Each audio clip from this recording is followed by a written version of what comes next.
Итак, вторая серия. Люфт в коленвале. Вот здесь классическая история. Ожидал большего.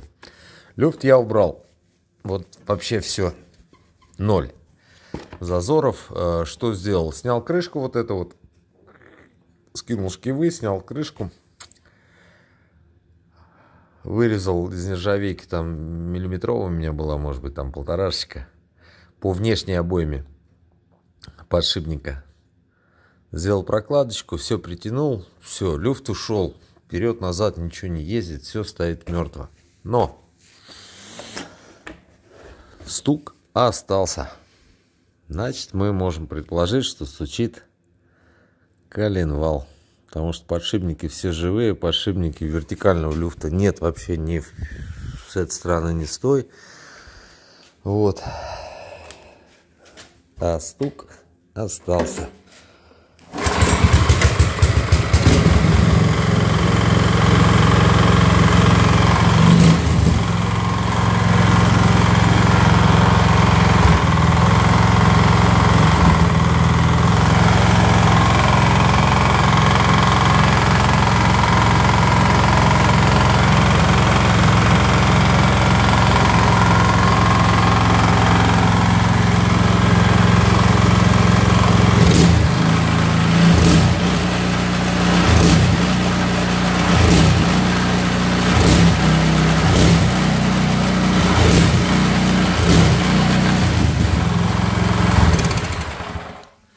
Вот, так что печалька, скорее всего, замена мотора, а этот, посмотрим,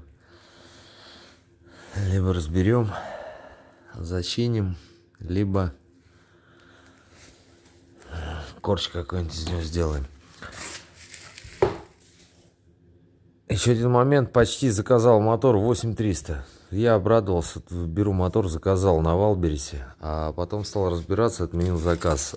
Засада в том, ребят, что на снегоуборщике вот этот вал длиной 80 миллиметров. Моторы продаются с длиной вала 67 миллиметров, и, по-моему, есть чуть короче. И если его заказать, то там буквально вот внешний шкив будет висеть вот на 3 сантиметрах.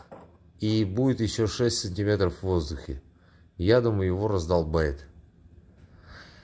А моторы, которые с валом 85 миллиметров, то есть, представляете, всего лишь вот эта шняшка длиннее там на 3 сантиметра, на 2,7. Он стоит не 8300, а 15500 плюс доставкой. На Валбересе они не продаются. Но это, конечно, жесть какая-то. За, там, не знаю, 10 грамм металла мы переплачиваем 8000 рублей. Вот такая история. Не знаю, буду пока этот дербанить с покупкой двигателя, буду решать. Вот. Но сегодня я делал там в рамках тюнинга очередного. Я поставил крючок газа сюда на ручку. Вот он продается, там 450 рублей, что ли, стоит на Озоне. Вот так вот он выглядит. Ставится элементарно. Вот дальше я тросик бросил, но я не закреплял его, еще где-то вот здесь вот висит. Вот по нашему двигателю на Хутор 400.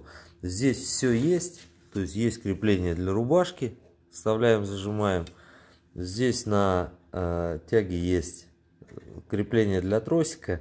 Единственное, что нужно сделать, то есть он туго у нас раньше ходил, да?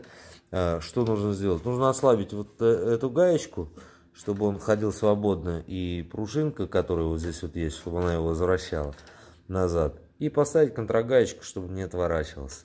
И все. Теперь здесь вот я даю газ, там он регулируется.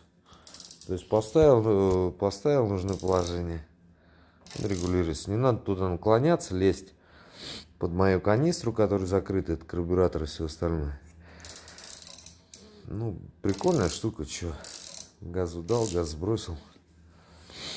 Ну, какие-то положительные эмоции сегодняшнего вечера есть. Но отрицательно, конечно, в рамках стучащего мотора. Ну, чё. И эту неприятность мы переживем. Так что всем удачи, всем пока. Ставьте лайки, подписывайтесь. Обязательно 1000 подписчиков надо набрать. Ну, а дальше что, будем бороться. Я думаю, победим. Всем удачи, пока.